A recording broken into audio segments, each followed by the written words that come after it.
সালাম আলাইকুম। আসসালামু আলাইকুম স্যার। ওয়ালাইকুম আসসালাম। ভালো আছেন সবাই? জি স্যার, আলহামদুলিল্লাহ। আপনি কেমন আছেন? এই তো আলহামদুলিল্লাহ। আপনাদের এই আজকে গত 1.5 বছর আগের একটা রেজাল্ট পাবলিশ হয়েছে, জানেন আপনারা? শুনছেন? ডাক বিভাগের ইন্সপেক্টর এবং উপজেলা পোস্টমাস্টার বর্তমান সহকারী। পরীক্ষা তো মানে 2 বছর আগে হয়েছে স্যার, এই পরীক্ষা স্যার। হ্যাঁ, হ্যাঁ, হ্যাঁ। স্যার সার্কুলার তো এটা হচ্ছে 2021 সালের। 2021 হতে পারে, এই ধরনের হতে পারে, 21-এর সম্মত সার্কুলারটা 21 অথবা 19 হবে আর কি। এই ইন্সপেক্টর এই ইন্সপেক্টর পদে আমাদের এখানে, আমি এখানে যে ব্যাচ, দুইটা ব্যাচ করেছিলাম। ইন্সপেক্টর আমাদের হচ্ছে 13 জন ক্যান্ডিডেট ছিল। 13 জনের মধ্যে 7 জনের চাকরি হয়েছে আজকে, 7 জনের চাকরি হয়েছে আজকে। আর উপজেলা পোস্টমাস্টার পদে এখানে আমাদের ছিল 9 জন স্টুডেন্ট। এখানে 4 জন হচ্ছে আর কি। এই আমাদের এই আহ, দুইটা ব্যাচ থেকে আর কি। আর এই উপজেলা পোস্টমাস্টার পদের 2 জনই হচ্ছে ঢাকা ইউনিভার্সিটির, আর এখানে ইন্সপেক্টর একদিন ঢাকা ইউনিভার্সিটির আছে। আর বাকিগুলো অন্য অন্য জায়গার আছে। খুলনার আছে একজন, তৌহিদুল নাম। আমাদের রংপুরের আছে একজন। তারপর আহ চিটাগংয়ের আছে একজন। আর এই টোটাল 13 জন থেকে 7 জন ইন্সপেক্টর। এই ইন্সপেক্টর আরো আসলে বেশি হওয়া উচিত ছিল, কারণ আমাদের আসলে যারা পরীক্ষা দিয়েছে তাদের সকলের পরীক্ষায় ভালো হয়েছিল আর কি। এখানে ফেনীর একজন আছে সুমন নামের, ওনার হয় নাই আর কি। উনি অনেক ভালো পরীক্ষা দিয়েছিল। উনি বর্তমানে প্রাইমারিতে আছে, ইন্সপেক্টর পদের জন্য পরীক্ষা দিয়েছিল, কিন্তু আসলে হয়নি ওনার। হ্যাঁ, তো যেহেতু এটা রেজাল্ট হয়ে যাচ্ছে, আমাদের টার্গেট ছিল কি, যে আসলে নতুন বাজেট আসতে আসতে নিয়োগ দেওয়া হবে। আসলে কিন্তু তাই করছে, ডিপার্টমেন্টও তাই করছেন, যে নতুন বাজেট আসবে তারপরে এদেরকে নিয়োগ দেওয়া হবে। আপাতত রেজাল্টটা দিয়ে রাখলো আর কি। আপনাদের পরীক্ষাও কিন্তু নতুন বাজেট আসার পরেই হবে। আমি অফিসে কথা বলছি, এখানে আপনার হচ্ছে সেপ্টেম্বর, আমাদের হচ্ছে জুলাই, আগস্ট। জুলাই তো আসলে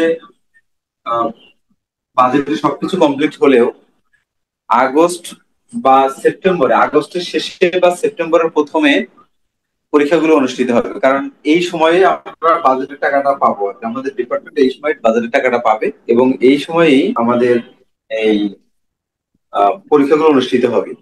সুতরাং যারা পড়াশোনা করছেন একটু মনোযোগ দিয়ে পড়েন।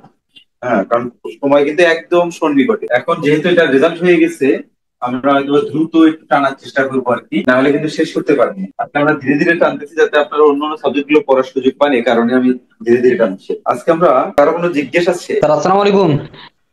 বলেন। স্যার এই ব্যাচের কয়জন টিকার মতো আশাবাদী স্যার? আপনাদের ব্যাচে জি স্যার। পরীক্ষা নেই আগে, পরীক্ষা না। আপনারা আসলে সাধারণ জ্ঞানগুলো কেমন করতেছেন, বাংলাগুলো কেমন করতেছেন, আসলে বলা যাচ্ছে না। ওদের ওই ব্যাচে তো আমি বাংলা সাধারণ জ্ঞান একটু পড়াইছিলাম। হ্যাঁ, এবং পরীক্ষাতে আমি বলি, ওদের সর্বশেষ যখন পরীক্ষা নিয়েছিলাম, সেটা হচ্ছে 100-তে রিটেন মার্ক কততে নিলাম জানি, 100-তে, বা আমার কোশ্চেনটা আমার কাছে আছে, খাতাগুলো, ওদের খাতাগুলো আমার কাছে আছে। ওরা সর্বোচ্চ নম্বর পাইছিল 34। সর্বোচ্চ নম্বর পাইছিল 34, মানে 34-এর উপরে কেউ উঠাইতে পারে নাই আর কি। আমি একটা মডেল টেস্ট দিয়েছিলাম, মানে 5টা মডেল টেস্ট দিয়েছিলাম, সর্বশেষ মডেল টেস্টের কথা বলছি আর কি। হ্যাঁ, এটা সম্ভবত আপনার হচ্ছে 80 নম্বর, সম্ভবত 80 বা 80 সম্ভবত আর কি। হ্যাঁ, না না, 100 নম্বর হবে। লিটার ছিল হচ্ছে 70। 100 নম্বরের মধ্যে 34 হাইস্ট ছিল আর কি।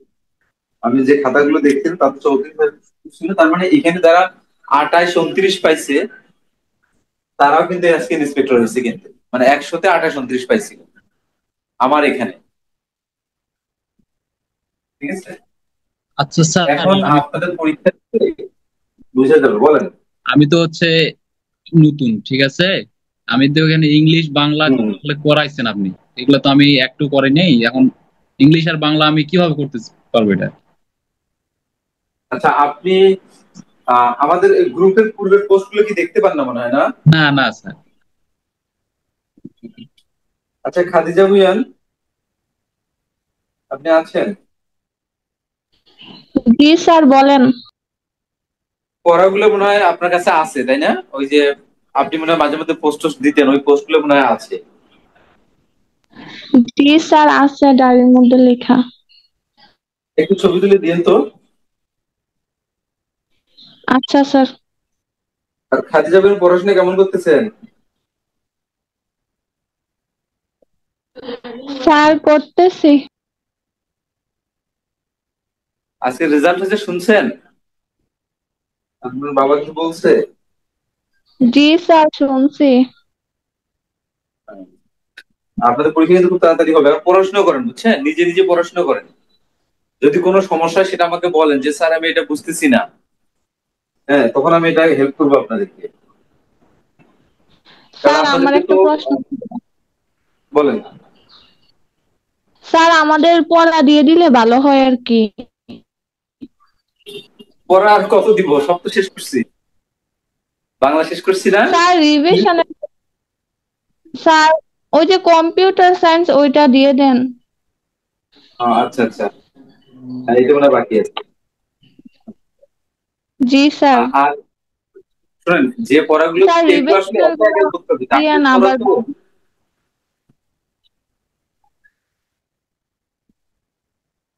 স্যার বাংলা একটা পরীক্ষা নিলে ভালো হয় আর কি, আবার ইংলিশও। শুনেন, আমি যে টপিক গুলো পড়াইছি বা যে টপিক গুলো পড়াইছিলাম, শুধু এগুলো পড়বেন। এগুলো পড়লেই দেখবেন সব কমন আসবে। যে ইয়েগুলো দিছি আর কি, টপিকস গুলো ইংরেজি যেগুলো দিছি বা বাংলা যেগুলো দিছি, শুধু এগুলো পড়বেন, এগুলো পড়লেই কমন আসবে। আর আন্তর্জাতিক এত বেশি পড়ার দরকার নাই। আমি যে সংস্থার কয়েকটার কথা বলছি, আর কেউ একটা হয়তো বা বলবো। এই সাধারণ জ্ঞান এই 10 নম্বর শেষ। আর আপনার হচ্ছে বাংলা যা বলছি তাই, নতুন করে কিছু বলার নাই, এগুলোই আসবে। আমি অনেক বেশি পড়াইছি আপনাদেরকে, কারণ অনেক টাইম নিয়ে পড়াইছি, কিন্তু এত পড়া লাগে না কিন্তু। হম।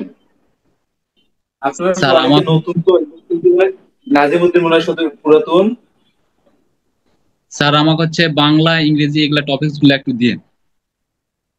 টপিক গুলো ওই যে খাদিজা বেগমের কাছে ও দিয়ে দিবে গ্রুপে, গ্রুপে দিয়ে দিলে পেয়ে যাবেন। হ্যাঁ, এখান থেকে পড়াশোনা করে নিন। আর যদি আপনি যেহেতু নতুন ঢুকছেন, যদি কোনো সমস্যা হয় অবশ্যই আমার সঙ্গে কন্ট্যাক্ট করবেন, যে আমি এটা বুঝতেছি না বা ওটা বুঝতেছি না। জি স্যার, ঠিক আছে। সময় কিন্তু খুবই কম, আপনার নিজের থেকে চার্জ নিয়ে একটু বলতে হবে, তাহলে আপনার এই সমস্যাগুলো হবে না। হ্যাঁ, একটু স্যার বলবেন কোন সমস্যা হলে। স্যার 6 মাস আগে পরীক্ষা হইলো স্যার, 6 মাস পরে রেজাল্ট, ডাক বিভাগে এরকম নিয়মটা কেন স্যার? অন্যান্য পরীক্ষা তো 1 সপ্তাহের মধ্যে রেজাল্ট দিয়ে দেয়, ডাক বিভাগ 6 মাস আগে এই পরীক্ষাটা মনে হয়েছে। না, 6 মাসের বেশি হবে। জি স্যার, আমারও ছয় এটা মাস পরীক্ষা ছিল, আমি আমি আবার অন্য পরীক্ষা ছিল দিকে এটা দেই এক নাই। এক ছয় বছর মাস তো পার হবে আগে, না। প্রায় 1 বছর মনে হয়ে গেল, এতদিন পরে রেজাল্ট দেয়। না না, এইখানে সমস্যা ছিল বুঝছেন। আপনার এখানে ইন্সপেক্টর নিচে 91 জন। এখানে সমস্যাগুলো কি কি? প্রথমত হচ্ছে ডাক বিভাগ বাতিল করবে, বেসরকারি খাতে যাবে, এ ধরনের একটা টেন্ডেন্সি ছিল। এটা হচ্ছে 1 নম্বর কস্ট, কারণ এটা। আর হচ্ছে 2 নম্বরে বলা ছিল যে ডাক বিভাগের যে পোস্ট গুলো আপগ্রেডেশন করার কথা, যদি আপগ্রেড করে, এই আপনাদের যে মেল অপারেটর বা পোস্টাল অপারেটর যে পদটা, এটা হলো 15 গ্রেড, এইটা হওয়ার কথা হলো 12 গ্রেড। আর যে ইন্সপেক্টরের পদ হলো 12 গ্রেড, এটা হওয়ার কথা 10 গ্রেড। উপজেলা পোস্টমাস্টার গ্রেড হচ্ছে 13, এইটা হওয়ার কথা হচ্ছে 11 গ্রেড। এখন এই যে সংস্কার গুলো হওয়ার কথা ছিল, এদিকে হলো সংস্কার হওয়ার কথা এগুলো। আর একদিকে সংস্কার কমিশন বলে গেছে যে ডাক বিভাগে প্রতি বছর লস হচ্ছে, ডাক বিভাগটা বন্ধ করে দিবে, এটা বেসরকারি খাতে দিতে হবে, যারা পুরাতন আছে তাদেরকে গোল্ডেন হ্যান্ডশেক দিয়ে বিদায় দিবে। হ্যাঁ, এই যে বিষয়গুলো, যদি ধরেন আপনার হচ্ছে, যদি আপগ্রেডেশন করতো, তাহলে আপনার মেল অপারেটর বা পোস্টাল অপারেটর যারা আছে, এদের গ্রেডটা আগিয়ে 12 গ্রেড হতো, ইন্সপেক্টর হতো 10ম গ্রেড, উপজেলা পোস্টমাস্টার হতো 11 গ্রেড। তো এখন আহ এটা হচ্ছে প্রস্তাব ছিল, এবং এটা চূড়ান্ত পর্যায়ে গেছিল, পাশ পাশ হওয়ার মতো অবস্থা ছিল আর কি এটা। এবং এইটার মধ্যে, এই কমিটির মধ্যে আমিও ছিলাম আর কি। এই যে আপগ্রেডেশনের যে বিষয়টা, এইটাতে আমি ছিলাম কমিটিতে। এখন যখন আমরা স্যারদের কাছে উপস্থাপন করলাম, আমাদের সবগুলো দাবি দেওয়া ঠিক ছিল এবং পূরণের পথে ছিল। পূরণ হবে এমন মুহূর্তে আপনার হচ্ছে কি এর নাম, সংস্কার কমিশন একটা রিপোর্ট দিল যে হচ্ছে ডাক বিভাগকে বেসরকারি খাতে দিতে হবে। ডাক বিভাগকে যদি বেসরকারি খাতে দেয়, অনেকগুলো বিষয় আছে। এই যে যারা পরীক্ষা দিয়েছিল, উপজেলা পোস্টমাস্টার, ইন্সপেক্টর, এদের আপগ্রেডেশন করার পরে এদের রেজাল্ট দিতে হবে। প্রথম কথা হচ্ছে এটা, যদি আগে যদি রেজাল্ট দিয়ে দেয় পরে যদি আপগ্রেড করে তাহলে সমস্যা আছে, ডিপার্টমেন্টালি অনেক কিছু সমস্যা আছে। এটা হচ্ছে একটা বিষয়। আর একটা বিষয় হচ্ছে যদি ডাক বিভাগেই না থাকে, সংস্কার কমিশন যেটা বলছে যে যদি ডাক বিভাগই না থাকে তাহলে আপনার করে লাভ কি? ডিজির কথা হচ্ছে, যদি যেহেতু সংস্কার কমিশন বলছে যে ডাক বিভাগ থাকবে না, বেসরকারি খাতে দিয়ে দিবে, তাহলে আমাদের এই পদগুলো আপগ্রেড করে লাভ কি? এই যে কয়েকটা বিষয়ের মধ্যে মানে খাচ্ছিল আর কি, দোদুল্যমান অবস্থা ছিল। বুঝতে পারছেন এখন বিষয়টা? জি স্যার। হ্যাঁ, গত কয়েকদিন আগেও আমাদের ওই যে ঢাকা জিপিওর যে স্থানটা, এটা হচ্ছে মন্ত্রণালয়কে দেওয়ার কথা, অর্থাৎ এখান থেকে ঢাকা জিপিও তারা উঠাই দিবে। অর্থাৎ যদি ডাক বিভাগ যদি না থাকে তাহলে এটা রাইখা কি করবে আর কি, এত বড় গুরুত্বপূর্ণ জায়গা। এটা নিয়ে আন্দোলন হয়েছিল। ওই আন্দোলনের সময় কিন্তু আমি গেছিলাম, আপনাদের কিন্তু পড়াইতে পারিনি, একদিন বা 2 দিন মনে হয় ওই সময় আর কি। সারাদিন আমরা ওখানে ছিলাম, ঢাকা জিপিওতে ছিলাম, আমি ছিলাম ওই আন্দোলনে। তো এই যে বিষয়গুলো মানে সবকিছু এলোমেলো এলোমেলো ছিল আর কি। এখন মোটামুটি একটা ডিসিশন নিছে যে আসলে ডাক বিভাগ থাকবে, সংস্কার কমিশন যা বলছে আসলে ওইটা হবে না। হ্যাঁ, ডাক বিভাগ থাকবে, কিন্তু এই আপগ্রেডেশন যেগুলো, এগুলো শুধু হলো না আর কি। এখন যদি আবার কখনো হয়, তখন হয়তো এটা আবার উঠে উঠে আসবে আর কি। এই কারণে মূলত এই নিয়োগটা এত দেরি হয়েছে। এছাড়া আরো অনেক কিছু কারণ আছে। বাংলাদেশ ডাক বিভাগে হচ্ছে, আপনারা শুনলে মন খারাপ হবে, সেটা হচ্ছে যতগুলো ডিপার্টমেন্ট আছে বাংলাদেশে সবচেয়ে লয়ার কোয়ালিটির ডিপার্টমেন্ট হচ্ছে ডাক বিভাগ।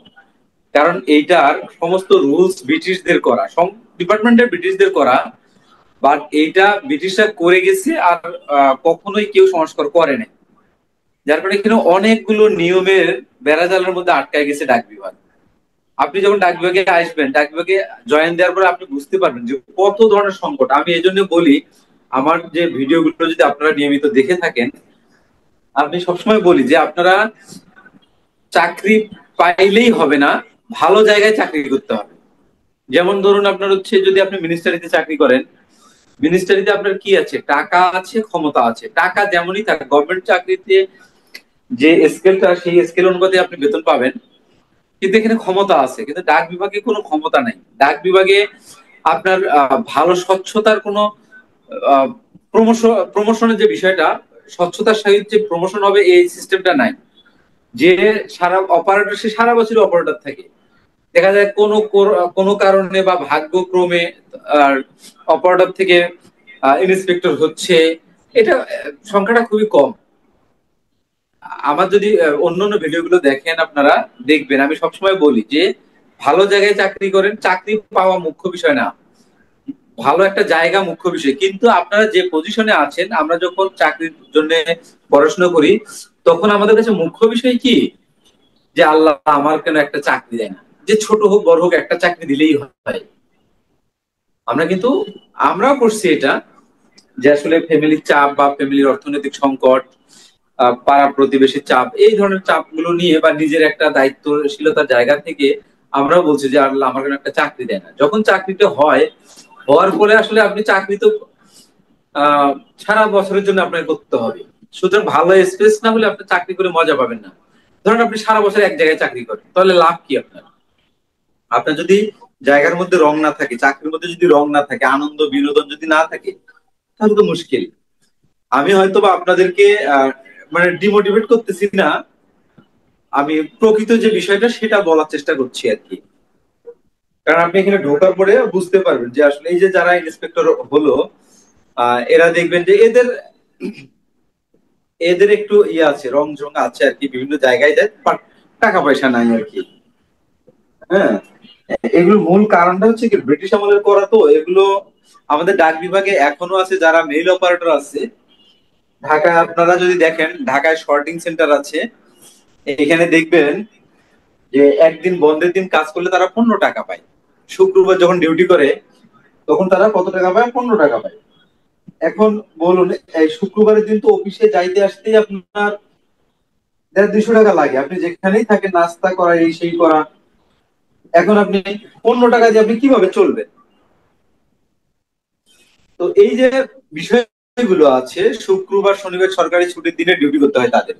শুক্রবার এবং শনিবার যদি ডিউটি করে তারা, তাহলে 15-15 30 টাকা 2 দিনে।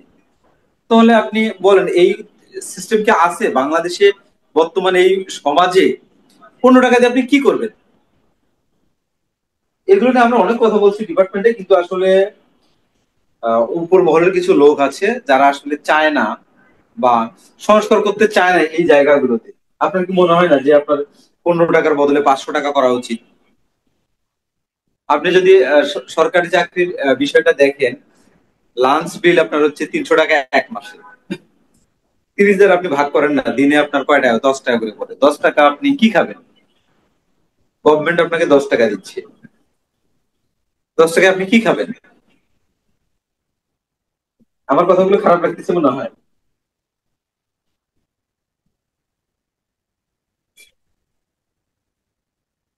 নাকি আমার কথা কেউ শুনতেইছেন না?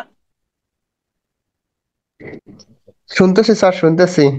10 টাকা লাঞ্চ বিল বললেন স্যার, খুবই দুঃখজনক বিষয়টা। হ্যাঁ, শুধু ডাক বিভাগ না, সব জায়গায় আসলে এটা সিস্টেম চালু আছে, কিন্তু আসলে এগুলো আপগ্রেড করা দরকার। আপগ্রেড না করলে ভালো সার্ভিস আসলে পাওয়া পসিবল না। আপনাকে যদি আপনি 10 টাকা দিয়ে বলি আপনি সারাদিন কাজ করেন, আপনি কি করবেন? করবেন না। আপনি সরকারি চাকরি করেন, আপনি তো আরো গা ভাসিয়ে দিবেন যে চলুক, আমার চাকরি যেভাবে চলতেছে চলুক। আচ্ছা, যাই হোক, অনেক কথা বলছি। আজকে আমরা সরল সুদ এবং যৌগিক মুনাফা, সরল মুনাফা এবং যৌগিক মুনাফা যেটা, এই দুটো দেখার চেষ্টা করবো।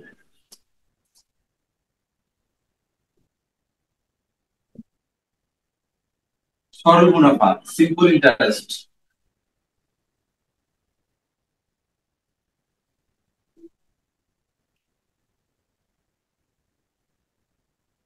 সিম্পল ইন্টারেস্ট মানে কি? আপনাকে আমি ধরুন 20 টাকা দিচ্ছি বা 100 টাকা দিচ্ছি। 100 টাকা দিয়ে আপনাকে বললাম যে 1 বছর পরে আপনার কাছে আমি 5% হারে মুনাফা নিব। 1 বছর পরে আপনি আমাকে 105 টাকা দিবেন।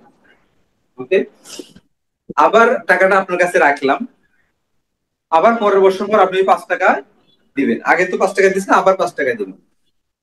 যত বছরই যাবে প্রত্যেক বছর পর পর 5 টাকা করে আমাকে দিয়ে দিবেন। এটা হচ্ছে সরল মুনাফা। অর্থাৎ প্রথম বছর আপনি আমাকে 5 টাকা দিচ্ছেন, এই 5 টাকার কোনো মুনাফা হবে না পরবর্তী বছর। যদি আপনার কাছে আমি ওই 5 টাকা নাও নেই, আপনার কাছে যদি 105 টাকা থাকে এখন আমার, তারপরেও আপনি আমাকে পরের বছর ওই 5 টাকা মুনাফাই দেবেন। অর্থাৎ আহ, মানে মূলধনের উপরে যে মুনাফাটা হয় পার ইয়ারে, এটা হচ্ছে সরল মুনাফা। সরল মুনাফাতে আমরা এই সিম্পল ইন্টারেস্ট কে আয় দ্বারা রিপ্রেজেন্ট করি। এটা হচ্ছে মুনাফা। এই মুনাফা যে হবে, অবশ্যই তো একটা মূলধন থাকবে। এই পি হচ্ছে প্রিন্সিপাল বা মূলধন,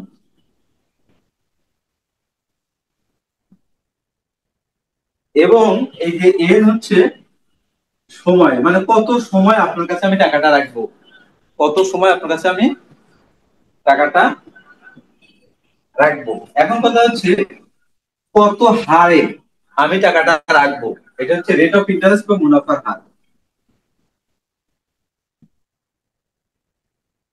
মুনাফার হার, এই চারটা বিষয় আপনাকে জানতে হবে। আই হচ্ছে মুনাফা, ইন্টারেস্ট, আর পি হচ্ছে মূলধন বা যেটা নিয়ে আপনি ব্যবসা শুরু করবেন সেটা, আর এন হচ্ছে সময়, আর আর হচ্ছে মুনাফার হার, রেট অফ ইন্টারেস্ট। তো এই যে বিষয়গুলো, আমরা এই বিষয়গুলো দিয়ে অঙ্ক করার চেষ্টা করব। এই ফর্মুলাটা এই ধরনের, আই ইকুয়ালস টু পিএন আর, অর্থাৎ মুনাফাটা হবে এই পি ইন্টু এন বলতে হচ্ছে সময়, আর বলতে হচ্ছে মুনাফার হার, আর বলতে কি মুনাফার হার। এই ফর্মুলাটা আপনাদের মুখস্থ রাখতে হবে। আই ইকুয়ালস টু পিএন আর, এই ফর্মুলাটা আপনাকে মুখস্থ রাখতে হবে। এটা সরল মুনাফার ক্ষেত্রে আমরা যে একটা ম্যাথ দেখার চেষ্টা করি, সময় সর্বদা বছরে কনভার্ট করবেন, সময় সর্বদা বছরে কনভার্ট করুন। সময়টা কিন্তু মাসে থাকতে পারে, ষান্মাসিক থাকতে পারে, তারপর হচ্ছে ত্রিমাসিক থাকতে পারে, এ ধরনের যতই থাক সর্বদা আমরা বছরে কনভার্ট করার চেষ্টা করব। 1 বছর ধরুন আপনার সময়টা এন ইকুয়ালস টু 6 মাস আছে, তাহলে বছরে কনভার্ট করলে কি হবে? 6 কে 12 দ্বারা ভাগ, এত বছর, 6/12, এটা ক্যালকুলেশন করুন। 1/2 বছর, 1/2 বছর, বা হচ্ছে কি এটা হাফ বছর। হাফ বছর বলতে কি বোঝায়? 6 মাসই বোঝায়।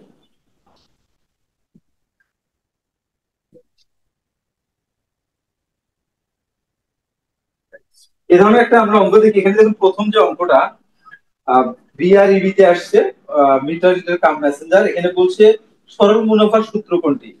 সরল মুনাফার সূত্র এই যে আই সমান সমান P N R, P into N into আর, যেটা দেখলাম। তাহলে মুনাফা সমান সমান আসল ইন্টু সময় ইন্টু আর, এই তিনটা।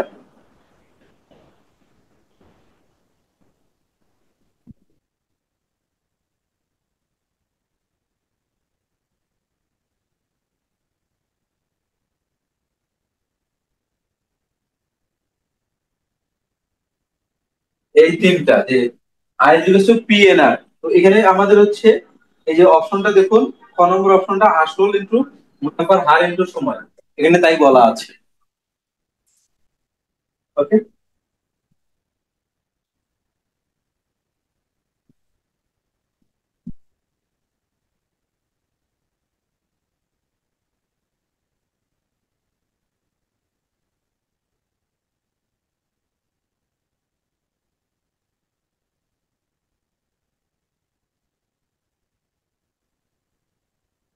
আচ্ছা।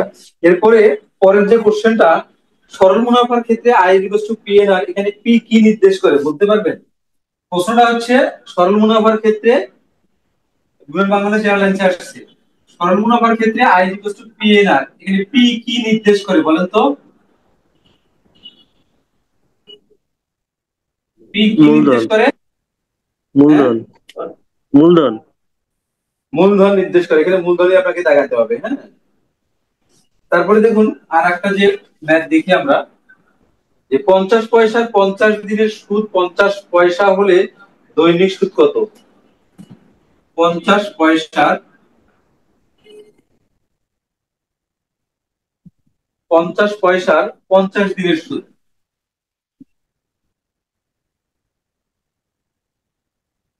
50 দিনের সুদ 50 পয়সা হলে, 50 পয়সা হলে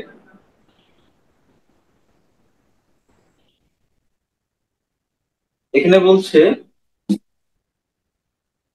দৈনিক সুদ কত?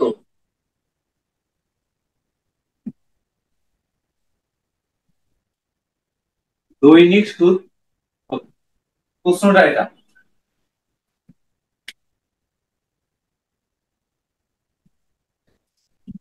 50 পয়সার 50 দিনের সুদ 50 পয়সা হলে দৈনিক সুদ কত, মানে একদিনের সুদ কত? মানে এটা খুবই সিম্পল বিষয়, যে এই যে 50 পয়সা, আমি যদি ওই কথাটাই লিখি, আমি এটা বাদ দিলাম, যে 50 পয়সার 50 দিনের সুদ 50 পয়সা, তাহলে 50 পয়সার জায়গায় হলো 1 পয়সার ওই 50 দিনের সুদ, তাহলে কম হবে না বেশি হবে? 50 পয়সা 50 দিনের সুদ 50 পয়সা, তাহলে 1 পয়সার এবার হচ্ছে টাকাটা কি হলো? কমলো, তাহলে সুদ কি হবে? টাকা যদি কমে, মূলধন যদি কমে, তাহলে সুদ কমবে না? 50/50। এরপরে আমরা এখানে লিখতে পারি এই যে প্রশ্নটাতে বলছে দৈনিক সুদ কত আর কি। প্রশ্নটা আরেকবার দেখে নেই হলে দৈনিক সুদ কত হবে। তার মানে আমাদের এই 50টা ঠিক থাকবে, হ্যাঁ, যেহেতু এই 50 আমাদের বের করার দরকার নাই, এখানে আমরা এক বের করলাম, একদিনের সুদ আর কি। তার মানে এখানে আমাদের কিন্তু অ্যান্সারটা অলরেডি চলে আসছে। এটা কাটাকাটি করলে এখানে হচ্ছে কত আসে, এটা এটা ক্যান্সেল, আমাদের সেক্ষেত্রে আসে হচ্ছে 1 পয়সা আর কি, 1 পয়সা আসে। এখন তার মানে বিষয়টা কি হলো, 50 পয়সার এক দিনের সুদ হচ্ছে 1 পয়সা। এখানে প্রশ্নটাতে বলছে যে দৈনিক সুদ কত। 50 পয়সা 50 দিনের সুদ যদি এত টাকা হয়, তাহলে দৈনিক সুদ কত, তাহলে একদিনের সুদ কত, শুধু 1 পয়সা লিখলেই হয়ে যাবে। কারণ কি সমস্যা আছে এটাতে?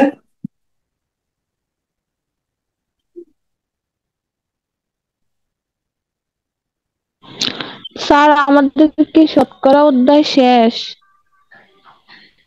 শতকরা অধ্যায় আমি যেগুলো দেখাইছি শুধু বেসিক গুলো দেখাইছি, হ্যাঁ। এখন যে ম্যাথ গুলো আছে আপনারা এগুলো করবেন, যদি সমস্যা হয় লক দিবেন। শতকরা ম্যাথ যা করাইছি আমি জাস্ট বেসিক গুলো দেখানোর চেষ্টা করছি আর কি। সবগুলো ম্যাথ তো আসলে দেখানো পসিবল না, শুধু বেসিক গুলো।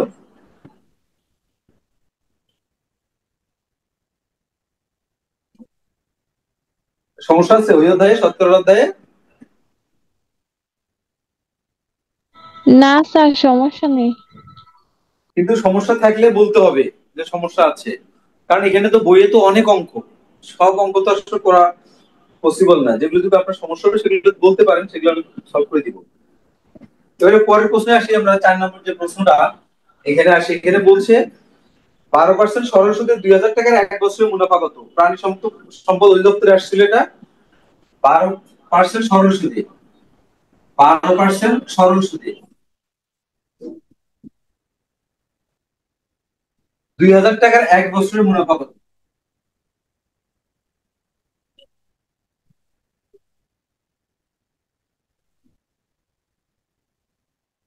এক বছরের মুনাফা কত, প্রশ্ন হচ্ছে এটা। এই যে আপনারা নর্মাল ভাবে করতে পারেন এই অঙ্কটা, আর যে তথ্যগুলো দেওয়া আছে সেটা নেবেন আপনারা। এখানে কি কি দেওয়া আছে, গিভেন, গিভেনে আছে হচ্ছে এই 12% মুনাফার হার, আর হচ্ছে 12%। তারপর হচ্ছে এই যে 2000 টাকা, এটা হচ্ছে পি হচ্ছে 2000 টাকা, তো সময় এন হচ্ছে 1 বছর, হ্যাঁ এইটা। তো এখন আপনাকে কি বের করতে হবে, মুনাফা কত, আয় কত। তো আমরা লিখবেন যে আমরা জানি I is equals to P N আর।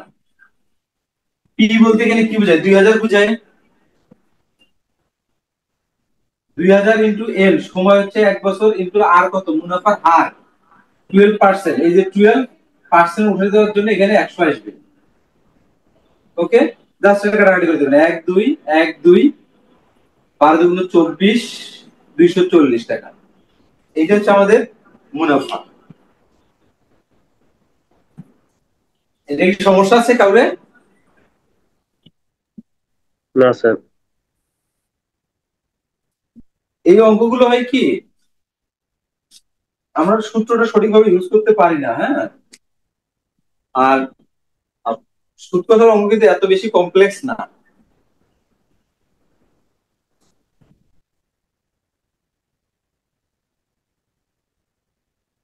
আমি এখানে পূর্ণ অঙ্ক দেখাচ্ছি, যখন আপনি পরীক্ষার হলে করবেন জাস্ট হচ্ছে কাটাকাটিটা করে দেবেন, আর কিছু না। লাস্টের যে অংশটুকু ছিল I is equals to P N R, শুধু I is equals to P N R লিখবেন পরীক্ষার হলে, লেখার পর জাস্ট মানগুলো বসাই দিয়ে কাটাকাটি করে দিবেন, মানে 2 লাইনে অঙ্ক শেষ আর কি। এরপরে আসি 5 নম্বর যে অঙ্কটা, বার্ষিক 10% মুনাফায় সরল মুনাফার কথা বলছে। 12,000 টাকা 4 বছরের সরল মুনাফা কত। তাহলে এখানে আর দেয়া আছে মুনাফা, মানে মুনাফা আসলে এখানে কত দেওয়া আছে, সরল মুনাফা 1200 টাকার 4 বছরের সরল মুনাফা কত। 1200 টাকা মানে কি, এটা হচ্ছে আমাদের দেখুন এখানে আর দেওয়া আছে, আর হলো 10%, তারপর হচ্ছে আসল পি, পি দেওয়া আছে, পি দেওয়া আছে কত 1200, এবং সময় দেওয়া আছে এন সমান সমান হচ্ছে 4 বছর। এখন বলছে মুনাফা কত, আই সমান সমান কত? পারবেন না এটা? পারবেন? একটু কথা বলবেন। আপনারা কি দেখতেছেন? এই মনোযোগ আছে আপনাদের? আগের অঙ্কের মতো সেম। যে 9 নম্বর অঙ্ক দেখেন, ক্লাসে মনে হয় কেউ নাই, হ্যাঁ? আচ্ছা, 9 নম্বর অঙ্ক এখানে বলছে শতকরা বার্ষিক 5 টাকা হার সরল সুদে 640 টাকার 2 বছর 6 মাসের সুদ কত? তাহলে এখানে বার্ষিক 5 টাকা হার মুনাফায়, তাহলে আর হচ্ছে 5 টাকা, সরল সুদে 640 টাকা, তাহলে পি হচ্ছে 640, সময় হচ্ছে 2 বছর 6 মাস, সময় এন 2 বছর 6 মাস। এই যে 2 বছর 6 মাস আছে, সময়টা কিন্তু আপনার কিসে কনভার্ট করতে হবে? বৎসরে কনভার্ট করতে হবে। তাহলে এখানে 2.5 বছর কিন্তু আমরা বলতে পারি, এটা বলতে পারি, অথবা আমরা এটাকে অন্যভাবে লিখতে পারি যে এই যে 2+6/12 এত বছর, এভাবেও আমরা লিখতে পারি। এখানে আমাদের হচ্ছে 12 হচ্ছে লসাগু, 12 দুগুণে 24, পজিটিভ 6, তাহলে 24 আর 6 30, বাই হচ্ছে 12, যদি আমরা 6 দ্বারা কাটি তাহলে এখানে 5, বাই হচ্ছে 2, তাহলে এত বছর। আমরা কিন্তু এভাবে এটা লিখতে পারি। তার মানে হচ্ছে 5/2 বছর, সময়টা হচ্ছে 5/2 বছর। এখন আপনাকে বের করতে হবে এখানে সুদ কত, আই কত। আই যদি হয়, আই সমান সমান কি, পি, পি এন আর। তাহলে পি এর মান কত আমাদের? 640 ইন্টু এন সময় 5/2 বছর, ইন্টু আর কত 5, 5%, 5/100। এইটা জাস্ট এটা ক্যালকুলেশন করে নেবেন। এই 1 শূন্য এই 1 শূন্য ক্যান্সেল, 2 দ্বারা কাটলে এটা 5 আসে, 2 দ্বারা 64 কাটলে 32 দুগুণে 64, 2 দ্বারা যদি 32 কাটি 16 আসে। এই 5 আর এই 5 ক্যান্সেল, 5 16 80। এইটা হচ্ছে এখানকার অ্যান্সারটা, 80 টাকা। এটা হচ্ছে আমাদের মুনাফা। তারপরে এখানে দেখুন, এখানে মূল কাজ হচ্ছে আমাদের এই পয়েন্টটাতে, সময়টা হচ্ছে মূল কাজ। এই সময় বের করাটাই হচ্ছে আমাদের মূল কাজ। 2 বছর 6 মাস দেওয়া আছে, এটা দেখলে ঘাবড়ে যাওয়া যাবে না, হ্যাঁ? এমনই আর একটা ম্যাথ আছে, এম টাকার M% সরল সুদে 4 বছরের সুদ M টাকা হলে এম এর মান কত? একদম সেম ক্যাটাগরি ম্যাথ। এম টাকার M% সরল সুদে, M% সরল সুদে, M% সরল সুদে 4 বছরের সুদ, 4 বছরের সুদ M টাকা হলে,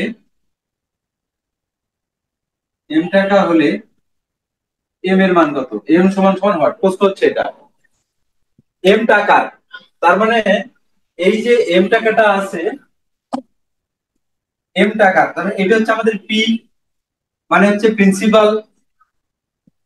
M%, এটা হচ্ছে আর এর মান, 4 বছর, এটা হচ্ছে এন,